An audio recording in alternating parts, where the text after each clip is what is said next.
Hey everybody, Brimstone here. Invincible is in its fourth season on Amazon, and it's blowing up to wide popularity, and it's great to see.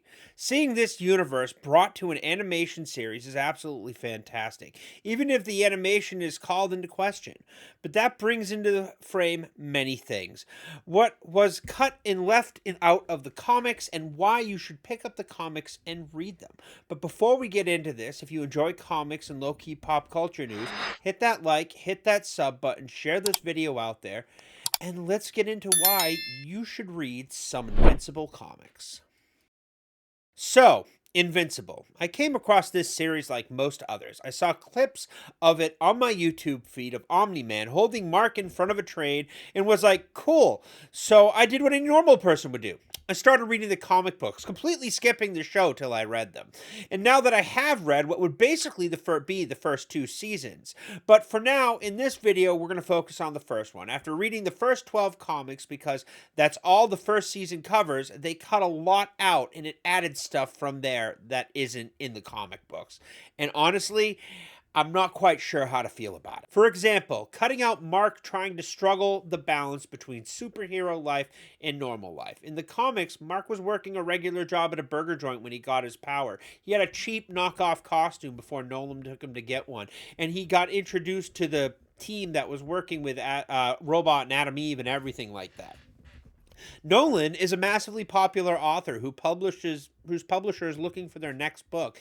This is giving a real sense to the world that it's a functioning world, but heroes are just an everyday thing and aren't really an oddity at all like in most others. The comic does this far better than the television show really does. The next example is how the show handled Nolan. I can go into so much on this one, but there's only a couple of things I would like to focus on.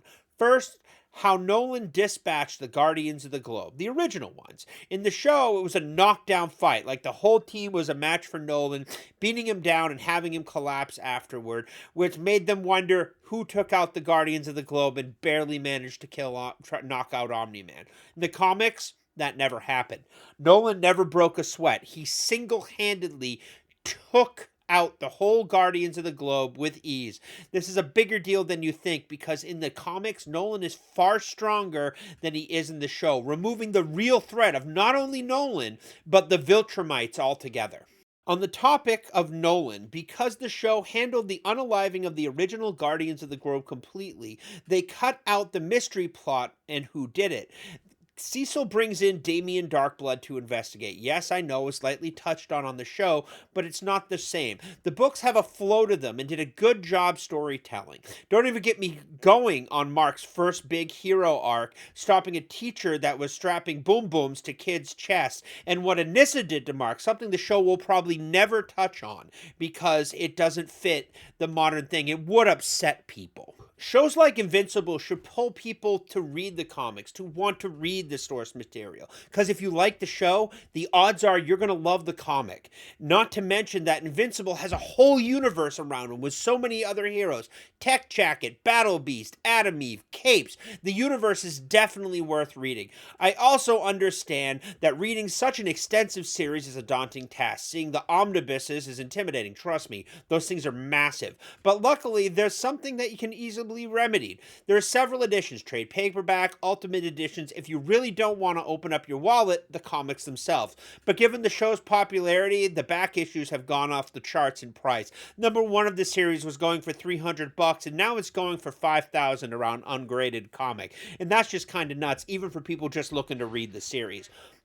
Also, you don't need to read it all at once. Break it up. Read other things. Rewatch the show.